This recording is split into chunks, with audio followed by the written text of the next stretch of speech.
सुप्रभात साथियों। कक्षा 9वीं विषय हिंदी में आपका एक बार पुनः स्वागत है। पाठ 5वां अतीत के पत्र विनोबा जी और गांधी जी, भाग 2 में आपका पुनः एक बार स्वागत है। सुप्रभात साथियों, अतीत के पत्र इस पाठ में हम लोग भाग 2 में वापस आपके सम्मुख हाजिर हैं। चलिए, पहले भाग में हम लोगों ने देखा था कि विनोबा जी ने अपने 10 कार्यों के बारे में गांधी जी को पत्र लिखा है। अपने स्वास्थ्य सुधार में आई हुई तब्दीलियां उन्होंने यहाँ पे लिखी है। तो वहीं से उन्होंने हिंदी भाषा के बारे में जो प्रसार करने वाली उनकी एक संस्था है उनके बारे में भी लिखा। और इस सब के बाद उन्होंने अपने परम प्रिय गांधी जी को, परम पूज्य गांधी जी को एक सवाल किया है कि मेरा ये सभी कार्य जो सत्याग्रहाश्रम निवासी के तौर पर उनका आचरण कैसा रहा, ये गांधी जी खुद यहाँ पे तय करेंगे। ये सवाल लिखा है। आगे हम लोग वही बात आगे बढ़ाते हैं। आगे विनोबा जी लिखते हैं, अस्वाद व्रत, इस विषय पर भोजन संबंधी प्रकरण में ऊपर लिखा जा चुका है। ये अस्वाद व्रत जो है, जो हम लोगों ने पहले देखा था, अस्वाद व्रत मतलब फीका भोजन करने का व्रत, जिसमें नमक मसाले वगैरह कुछ नहीं खाना है, ऐसा व्रत उन्होंने लिया था। उसके बाद अपरिग्रह, अपरिग्रह अभी ये नया व्रत है, देख लीजिए एक बार। अपरिग्रह, अपरिग्रह मतलब क्या है? लकड़ी की थाली, कटोरी, आश्रम का एक लोटा, धोती, कंबल और पुस्तकें, इतना ही परिग्रह रखा है। अपरिग्रह, यहाँ पे शब्द आप देख सकते हैं, अपरिग्रह, संग्रह न करना, किसी भी चीज का क्या नहीं करना है? संग्रह नहीं करना है। तो इस अपरिग्रह व्रत में लकड़ी की थाली होती है, स्टील की वगैरह बर्तन या पीतल की वगैरह थाली नहीं होती है। यहाँ पे लकड़ी की थाली, कटोरी, आश्रम का एक लोटा, धोती, कंबल और पुस्तकें, इतना ही परिग्रह रखा है। बंडी, कोट, टोपी वगैरह न पहनने का व्रत लिया है। इस कारण शरीर पर भी धोती ओढ़ लेता हूँ, करघे पर बुना कपड़ा ही इस्तेमाल करता हूँ। करघा, यहाँ पे करघा यानी कपड़ा बुनने का यंत्र, जो करघा चलाते थे ना गांधी जी, चरखा बोलते थे करघा, वो कपड़े बनाने का यंत्र होता है। खादी जो इस्तेमाल की जाती थी, डायरेक्टली हम लोग सूत से उस करघे के माध्यम से कपड़ा बनाने का यहाँ पे काम वो करते थे, उसी पर बुना कपड़ा इस्तेमाल करते हैं। अभी यहाँ पे अपरिग्रह से आपको पता चल रहा होगा कि ये लोग जो थे उस आश्रम में, जो लोग थे, उनका एक व्रत था, क्या? सत्याग्रहाश्रम। वो सत्याग्रहाश्रम में जो भी लोग काम करते थे, वो सभी लोग एक ही विचारधारा पर चलते कि किसी में अपना मन नहीं रखना है, किसी भी चीज में अपना क्या नहीं रखना है? मन नहीं रखना है, या उस सांसारिक माया को हम लोग बहुत दूर रखेंगे, है कि नहीं? इसमें अपरिग्रह में देखिए क्या क्या है। लकड़ी की थाली, थाली जो है वो लकड़ी की है। कटोरी, आश्रम का एक लोटा, धोती, कंबल और पुस्तकें, इतना ही परिग्रह रखा है। यानी उस हर एक विद्यार्थी के पास, जो भी सत्याग्रह आश्रम में आता था, उस हर एक विद्यार्थी के पास क्या क्या होगा?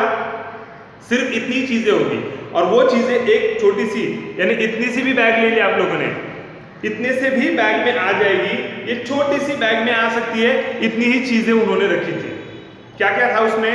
कि एक लकड़ी की थाली, कटोरी, आश्रम का एक लोटा, धोती, कंबल और पुस्तकें, इतना ही परिग्रह रखा था, इससे आगे कुछ नहीं था उनके पास। ठीक है, बंडी, कोट, टोपी वगैरह पहनना, इनका न पहनने का व्रत उन्होंने लिया था। इन चीजों में वो बिल्कुल विश्वास नहीं करते थे, या वो नहीं पहनने के बराबर ही रखते थे, पहनना ही नहीं है। इस कारण शरीर पर भी धोती ओढ़ लेता हूँ, करघे पर बुना ही कपड़ा इस्तेमाल करता हूँ। यानी सत्याग्रह आश्रम में जो लोग करते हैं, जो करना चाहिए एक विद्यार्थी को, उसी का पालन यहाँ पे विनोबा भावे जी आश्रम से इतने दूर होने के बाद भी करते हैं। यानी आश्रम में रहकर जो काम करने वाले थे, वही सभी काम वो आश्रम से बाहर रहकर भी यहाँ पे अच्छी तरह से निभा रहे थे। आगे विनोबा जी लिखते हैं, स्वदेशी परदेशी का संबंध मेरे पास है ही नहीं।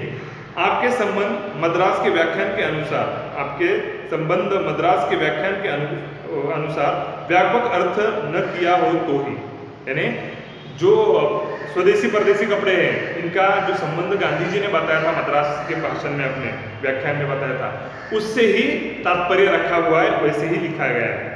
सत्य, अहिंसा, ब्रह्मचर्य, इन व्रतों का परिपालन अपनी जानकारी में मैंने ठीक ठीक किया है, ऐसा मेरा विश्वास है। यहाँ पे बहुत बड़ी बात विनोबा जी लिखते हैं कि सत्य, अहिंसा, ब्रह्मचर्य, इन व्रतों का परिपालन अपनी जानकारी में, यानी उनकी खुद की जानकारी में उन्होंने ठीक ठीक किया है। यानी इन तत्वों पर वो वैसे ही चले हैं जैसे आश्रम में सभी लोग चलते हैं। आश्रम में ना होते हुए भी विनोबा जी ये सभी काम कैसे कर रहे हैं? बहुत ईमानदारी से यहाँ पे निभा रहे हैं। आगे विनोबा जी लिखते हैं, अभी ये पत्र का अंतिम चरण है। इस अंतिम चरण में विनोबा जी लिखते हैं, अधिक क्या कहूँ, जब भी सपने आते हैं तब मन में एक ही विचार आता है, क्या ईश्वर मुझसे कोई सेवा लेगा? मैं पूर्ण श्रद्धा से इतना ही कह सकता हूँ कि आश्रम के नियमों के अनुसार एक को छोड़कर मैं अपना आचरण रखता हूँ, यानी मैं आश्रम का ही हूँ, आश्रम ही मेरा साध्य है। जिस एक बात की कमी का मैंने उल्लेख किया है वह है अपना भोजन, यानी भाकरी स्वयं बनाना। मैंने इसका भी प्रयत्न किया पर प्रवास में यह संभव न हो सका। यानी यहाँ पे विनोबा जी लिखते हैं अंतिम चरण में गांधी जी से ये बात लिखते हैं, अधिक क्या कहूँ, जब भी सपने आते, जब भी सोते हैं सपने आते हैं तो एक ही विचार उनके मन में आता है कि ईश्वर मुझसे कुछ सेवा लेंगे, आप इस सेवक से आप कोई सेवा लेंगे। और ईश्वर सेवा मतलब क्या थी? समाज सेवा ही थी। इस ईश्वर मुझसे और कोई सेवा ले सकता है तो वो देने के लिए मैं अभी भी तैयार हूँ, या मैं सपने में भी वही उसी बारे में सोचते रहते हैं। कौन? अपने विनोबा जी। तो आगे विनोबा जी लिखते हैं कि ईश्वर उनसे पूर्ण श्रद्धा से कह सकते हो कि आश्रम की नियमों का, यानी उन्होंने आश्रम में जो भी बच्चे आते हैं या आश्रम में जो भी लोग आते हैं वो जो आश्रम में अपना जो कार्यकलाप रखते हैं वैसे ही कार्यकलाप, वही तत्व, वही व्रत उन्होंने आश्रम के बाहर भी रखा है, बहुत अच्छी तरह से निभा रहे हैं, है कि नहीं।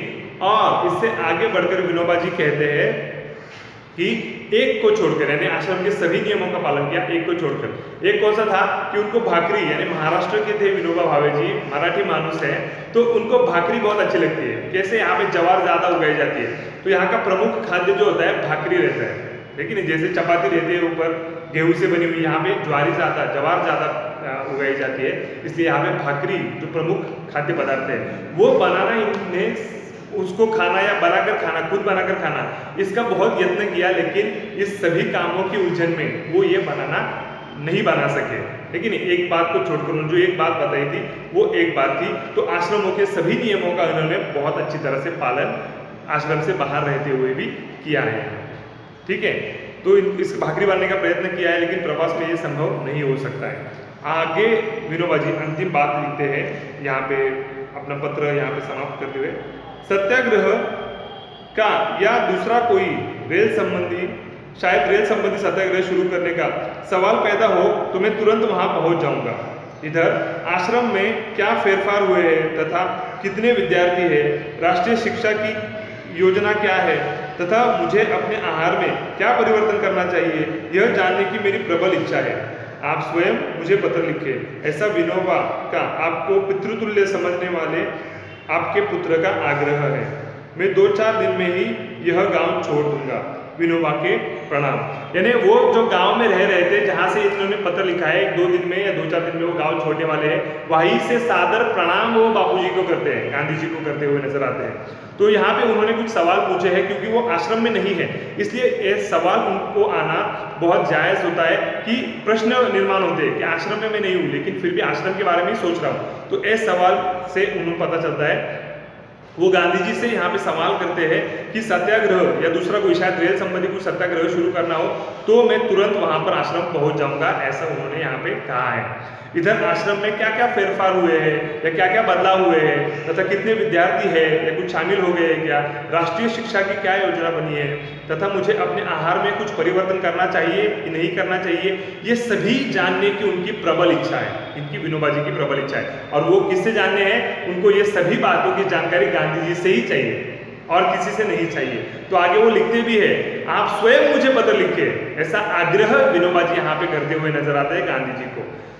ऐसा विनोबा का आपको पितृतुल्य समझने वाले पुत्र का आग्रह है, यानी आपको पिता समझने वाले आपके पुत्र का ये आग्रह है, ऐसा विनोबा जी यहाँ पे लिखते हैं। अभी यहाँ पे विनोबा जी अपना पत्र पूर्ण करते हैं, गांधी जी को वंदन करके, महात्मा गांधी जी को वंदन करके ये पत्र यहाँ पे समाप्त करते हैं। अभी ये पत्र पढ़ने के बाद गांधी जी उन्हें क्या पत्र लिखते हैं, ये बात यहाँ पे कहना बहुत जरूरी है कि नहीं? सभी को उत्सुकता है कि गांधी जी ने क्या उत्तर दिया होगा, विनोबा जी को कैसे समझते हैं, क्या समझते हैं, ये सभी बारे में हम लोग अभी जानकर लेंगे। यह पत्र पढ़कर गौरव ने मच्छंदर को हराया। भीम है भीम, यह उद्गार बापू के मुंह से निकले थे। यानी बापू जी ने जब यह पत्र पढ़ा, बापूजी ने उनका विनोबा जी का ये पत्र पढ़ा, तो पढ़ने के बाद उन्होंने लिखा कि गोरख ने मच्छंदर को हराया। अभी गोरख ये क्या है? मच्छंदर के छोटे भाई है जो गोरक्षनाथ थे, यानी 9 नाथ थे जिनका मंदिर यहाँ पे अपने पूना से बहुत नजदीक है, नवनाथों का, उनमें से गोरख ने मच्छंदर को हराया, यानी छोटे ने बड़े को हराया, ऐसा यहाँ पे उन्हें प्रतीत होता है गांधी जी को। भीम है भीम, गांधी जी के ये खुद के उद्गार थे, उनके मुंह से निकले थे जब उन्होंने ये पत्र पढ़ा था। सुबह उनका यह प्रकार उत्तर दिया, यानी उन्होंने इस तरह से उसका उनके पत्र का उत्तर दिया था। आगे अभी गांधी जी लिखते हैं विनोबा जी को, तुम्हारे लिए कौन सा विशेष काम मैं लाऊं यह मुझे नहीं सूझता। तुम्हारा प्रेम और तुम्हारा चरित्र मुझे मोह में डुबो देता है। तुम्हारी परीक्षा करने में मैं असमर्थ हूँ। तुमने जो अपनी परीक्षा की है उसे मैं स्वीकार करता हूँ। तुम्हारे लिए पिता का व्रत ग्रहण करता हूँ। मेरे लोभ को तो तुमने लगभग पूरा ही किया है। मेरी मान्यता है कि सच्चा पिता अपने से विशेष चरित्रवान पुत्र पैदा करता है। सच्चा पुत्र वह है जो पिता ने जो कुछ किया है उसमें वृद्धि करे। पिता सत्यवादी, दृढ़, दयामय हो तो स्वयं अपने में ये गुण विशेषता से धारण करे। यह तुमने किया है ऐसा दिखता है। मैंने यह मेरे प्रयत्नों से किया है। तुमने यह मेरे प्रयत्नों से किया है ऐसा मुझे नहीं मालूम होता। इसका कारण तुमने मुझे पिता का पद दिया है, उसे मैं तुम्हारे प्रेम की भेंट के रूप में स्वीकार करता हूँ। उस पद के योग्य बनने का प्रयत्न करूंगा और जब हिरण्यकश्यप साबित हूं तो प्रहलाद भक्त के समान मेरा सादर निरादर करना। यहाँ पे जो बड़े लोगों की विशेषता है यही हमारे सम्मुख आती है। विनोबा जी के पत्र का उत्तर देते हुए बापूजी उन्हें भीम की उपाधि देते हैं और उनको जो उन्होंने एक यहाँ पे सवाल किया था कि मैं आपको अपना पिता समझता हूँ तो ये स्वीकार कीजिए, तो वो सादर स्वीकार करते हैं। लेकिन कुछ बातें यहाँ पे विनोबा जी ने ऐसे कार्य जो किए हैं वो उनकी मतलब जो भी क्षमता है उससे परे थे, इसलिए गांधी जी उन्हें बहुत सम्मान पूर्वक ये बताते हैं। क्या बताते हैं कि अभी तुम्हारे लिए विशेष ऐसा काम मैं कौन सा बताऊं, इतने काम आपने आश्रम से बाहर रखकर भी पूरे किए हैं, तो आपके लिए विशेष काम मैं क्या बताऊं। ये उलझन में गांधी जी को विनोबा जी ने डाल दिया है। तो उनको सूझ नहीं रहा कि इनको कौन सा काम यहाँ पे बता दूं। तुम्हारा प्रेम और चरित्र जो है, तुम्हारा मुझ पर जो प्रेम है और तुम्हारा जो चरित्र है, व्यक्तित्व है, वो मुझे मोह में डुबो देता है। इतना सुंदर चरित्र और व्यक्तित्व विनोबा जी रखते हैं। देखिए गांधी जी उनके बारे में क्या बता रहे हैं। और यहाँ पे गांधी जी कबूल करते हैं कि तुम्हारी परीक्षा करने में मैं असमर्थ हूँ, मैं आपकी परीक्षा ही नहीं कर सकता। ऐसा कार्य यहाँ पे विनोबा जी ने करके दिखाया है। और तुमने जो अपनी परीक्षा, खुद की परीक्षा की जो है, वो मैं स्वीकार करता हूँ और उसमें आपको अव्वल मार्क्स आए। बहुत अच्छे से आपने खुद की परीक्षा ली है और वो गांधी जी को मान्य है। तुम्हारे लिए पिता का व्रत ग्रहण करते हैं, यानी उनका इतना प्रेम है गांधी जी कर कि गांधी जी उन्हें अपना पुत्र मानने के लिए तैयार हो जाते हैं, है कि नहीं। तो हर पिता, गांधी जी ऐसा कहते हैं कि हर पिता की इच्छा होती है कि उनका पुत्र उनसे भी ज्यादा कुछ अच्छा काम करे, है कि नहीं। जैसे कि उन्होंने बताया कि अच्छा सच्चा जो पुत्र है, पिता ने जो कुछ भी किया उसमें वृद्धि करे, और ऐसी वृद्धि यहाँ पे विनोबा जी करते हुए नजर आते हैं। गांधी जी ने जो भी कार्य शुरू किया है, आरंभ किया है, जैसे हिंदी प्रसार हो, सत्याग्रह हो, अपरिग्रह हो या अस्वादव्रत हो, ये सभी काम, या करघे के बुने कपड़े ही पहनना, ये सभी काम उन्होंने बहुत अच्छी तरह से किए। यानी गांधी जी यानी पिता के कार्य में वृद्धि करने का काम यहाँ पे विनोबा जी ने किया है, बहुत अच्छी तरह से किया है। और पिता सत्यवादी, दृढ़, दयामय हो तो स्वयं में अपने ये गुण धारण करे, ऐसा हर पिता को लगता है। और ये सभी गुण आप में धारण कर दिए हैं, विनोबा जी ने धारण कर लिए हैं। यह तुमने किया है ऐसा गांधी जी को दिखाई दे रहा है। यह मेरे प्रयत्नों से किया है, यह गांधी जी के प्रयत्नों से, मेरे प्रयत्नों से किया है ऐसा उन्हें नहीं लगता। ये सभी कार्य जो किए हैं वो तुमने खुद प्रयत्न पूर्वक किए हैं, ऐसा गांधी जी उन्हें बताते हैं। तो जो पिता का पद उन्होंने दिया है वो प्रेम की भेंट के रूप में गांधी जी स्वीकार करते हैं और उस पद के योग्य बनने का प्रयास करेंगे। ये इतने बड़े विद्वान यहाँ पे विनोबा जी को लिख रहे हैं, यानी विनोबा जी का कार्य देखिए कितना बड़ा है। ये गांधी जी ने सिर्फ मार्ग दिखाया, उनके मार्ग पर आगे चलते चलते वो इतना काम कर चुके कि गांधी जी के सबसे प्रिय बन गए और वो उन्हें अपना पुत्र मानने के लिए भी तैयार हो गए। लेकिन गांधी जी यहाँ पे सादर बहुत विनय पूर्वक उन्हें लिखते हैं कि मैं अच्छा पिता बनने का प्रयत्न करूंगा और कभी मैं हिरण्यकश्यप, आपको मालूम होगा हिरण्यकश्यप और भक्त प्रहलाद के बारे में, तो अगर मैं हिरण्यकश्यप साबित हो जाऊं, यानी बुरा पिता साबित हो जाऊं, तो सादर मेरा निरादर करना। ये होते हैं सत्य अहिंसा व्रत रखने वाले महान गांधी जी के विचार विनोबा जी के बारे में। गांधी जी आगे लिखते हैं, तुम्हारी यह बात सच्ची है कि तुमने बाहर रहकर आश्रम के नियमों की बहुत अच्छी तरह से पालन किया है। तुम्हारे आश्रम में आने के बारे में मुझे शंका नहीं थी। तुम्हारे संदेश मामा फड़के ने मुझे पढ़कर सुनाए थे। ईश्वर तुम्हें दीर्घायु करे और तुम्हारा उपयोग हिंदी की उन्नति के लिए हो, ऐसी मेरी कामना है। यहाँ पे गांधी जी आगे लिखते हैं विनोबा जी के लिए कि तुम्हारी ये बात सच्ची है कि तुम लोगों ने बाहर रहकर भी बहुत अच्छी तरह से आश्रम के नियमों का पालन किया है। तुम्हारे आश्रम में आने के बारे में मुझे कोई शंका नहीं थी और न होगी। तुम्हारे संदेश जो तुम लोगों ने तुमने भेजे थे पत्र के माध्यम से, वो मामा ने यानी फड़के जी ने मुझे पढ़कर सुना दिए हैं, कोई उसमें शंका नहीं है। ईश्वर तुम्हें दीर्घायु दे, यहाँ पे गांधी जी उन्हें आशीष देते हैं, ईश्वर तुम्हें दीर्घायु दे और तुम्हारा उपयोग हिंदी की उन्नति के लिए हो, यह उनकी क्या है, सादर कामना है। तुम्हारे आहार में किसी प्रकार का परिवर्तन करने की अभी तो मुझे कुछ नहीं लगता है। दूध का त्याग अभी मत करना, इतना ही नहीं, आवश्यकता हो तो दूध की मात्रा बढ़ाओ। गांधी जी यहाँ पे विनोबा जी को लिखते हैं कि आपके आहार में कोई परिवर्तन हो ऐसा मुझे नहीं लगता है कि नहीं, आवश्यकता भी नहीं लगती है। और यहाँ पर दूध का त्याग न करने की सलाह यहाँ पे गांधी जी ने विनोबा जी को दी है। इतना ही नहीं, आवश्यकता हो, अगर तुम्हारी ताकत में कमी आ रही है, जैसे विनोबा जी ने लिखा था कि ताकत थोड़ी कम हो गई है, ताकत में कमी आ रही हो तो दूध की मात्रा यहाँ पे बढ़ाने की बात गांधी जी ने विनोबा जी से की है। ठीक है, रेल विषयक सत्याग्रह की आवश्यकता अभी नहीं है, पर उसके लिए ज्ञानी प्रचारकों की आवश्यकता है। यह संभव है कि शायद खेड़ा जिले में सत्याग्रह करना पड़ जाए। अभी तो मैं रमता राम हूँ, 1-2 दिन दिल्ली में जाऊंगा, विशेष तो जब आओगे तब। सब तुमसे मिलने के लिए उत्सुक है, बापू के आशीर्वाद। यहाँ पर बापू जी अपना पत्र समाप्त करते हुए एक बात कहते हैं यहाँ पे कि अभी तो रेल विषय जो सत्याग्रह के बारे में आपने पूछा था उसकी अभी आवश्यकता नहीं है, लेकिन वो सत्याग्रह हमें करना ही है, लेकिन उसके लिए हमें ज्ञानी प्रचारकों की आवश्यकता है। तो उसके बारे में हम लोग बहुत सारा काम कर रहे हैं और यह संभव है कि शायद खेड़ा जिले में सत्याग्रह करना पड़ जाए।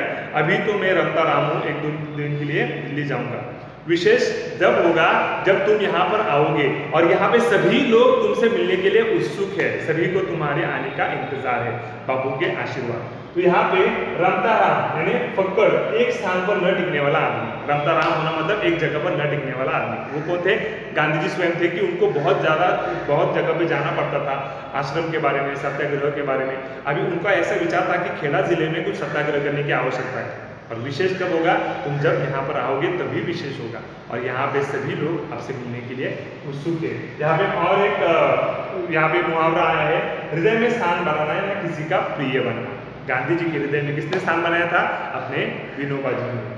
निरादर करना, अपमान करना, अभी गांधी जी ने जो बात कही थी कि मेरा सादर निरादर करना यानी अपमान करना, तो ये संभव था ही नहीं, लेकिन फिर भी इतने बड़े आदमी की विनम्रता देखिए कि वो यहाँ पे उसके जो पुत्र है उसको छूट दे रहे हैं कि अगर मैं गलत साबित हूँ तो मेरा सादर निरादर करना। ठीक है, तो यहाँ पर ये पाठ जो है खत्म हो जाता है। आखिरी बात जो यहाँ पे लिखी है, बाद में बापू के उद्गार यानी इस पत्र के बाद बापू जी ने उद्गार निकाले थे अपने विनोबा जी के बारे में, वो इस प्रकार है। बहुत बड़ा मनुष्य है, मुझे अनुभव होता रहा है कि महाराष्ट्रियों और मद्रासियों के साथ मेरा अच्छा संबंध रहा है। महाराष्ट्रियों में तो किसी ने मुझे निराश नहीं किया ही नहीं, उनमें विनोबा जी ने तो हद ही कर दी। यानी इनके कार्य की प्रेरणा, ये इनके कार्य का इतना बड़ा अनुभव गांधी जी को, इतना बड़ा मतलब मोह में डालने वाला एक चरित्र विनोबा जी, ऐसा जहाँ पे अंत में विनोबा जी के बारे में गांधी जी उद्गार निकालते हैं। तो ये यहीं पे अपना जो पाठ है वो संपन्न हो जाता है। इसमें कुछ जो हार्ड वर्ड्स है यानी शब्दार्थ है वो इस प्रकार है, जिसके बारे में अभी आपसे वापस एक बार जानकारी देने की कोशिश करता हूँ। वो इस प्रकार है, अस्वाद व्रत जो यहाँ पे लिखे है और जो लिखे नहीं है उनके बारे में मैं अधिक जानकारी दूंगा।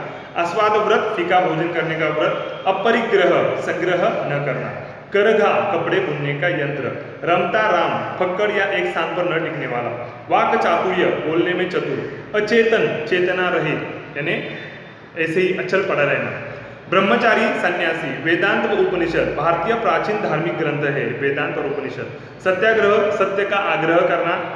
उसके बाद गोरख व मच्छंदर, नवनाथों में से 2 नाथ, एक गोरखनाथ व दूसरे मच्छंदरनाथ, सत्यवादी, सत्य की राह पर चलने वाला। कुछ मुहावरे यहाँ पर आए हैं, वो मुहावरे है हाथ लगना, जैसे हाथ लगना प्राप्त होना, हाँ, हृदय में स्थान बनाना, किसी का प्रिय बनना, उसके बाद निरादर करना, अपमान करना। तो ये बहुत सुंदर पाठ जो मूल्यों से भरा है कि पिता कैसा होना चाहिए, पुत्र कैसा होना चाहिए, उनका नाता कैसा, रिलेशन कैसा होना चाहिए, इसके बारे में हमें अधिक जानकारी मिलती है। और अपना सर्वस्व त्याग कर, यानी मैं कौन हूँ, मुझे क्या चाहिए, यह ना पूछते हुए मेरे देश को क्या चाहिए, बापूजी क्या चाहते हैं, इसके विचारधारा पर चलने वाले अपने भीम स्वरूप अपने विनोबा भावे जी हैं। ठीक है, तो इन पाठों में से बहुत अच्छी जानकारी आपको प्राप्त हुई है निस्संदेह, और मैं आशा करता हूँ कि ये पाठ जो पत्रों के माध्यम से आपके सम्मुख आया था, अतीत के पत्र, जिनमें विनोबा जी और गांधी जी ने हमें बहुत सारे मूल्य सिखाए, ये आपके अच्छी तरह से समझ में आया होगा। ठीक है, क्वेश्चन आंसर हम लोग देखेंगे, स्वाध्याय जो है पूरा करेंगे अपने क्लासेस में, और इसमें अधिक कुछ आपको शंका है तो आप लोग मुझे बेझिझक फोन कर सकते हैं या व्हाट्सएप पे भी आप लोग मुझे प्रश्न पूछ सकते हैं। ठीक है, के लिए धन्यवाद।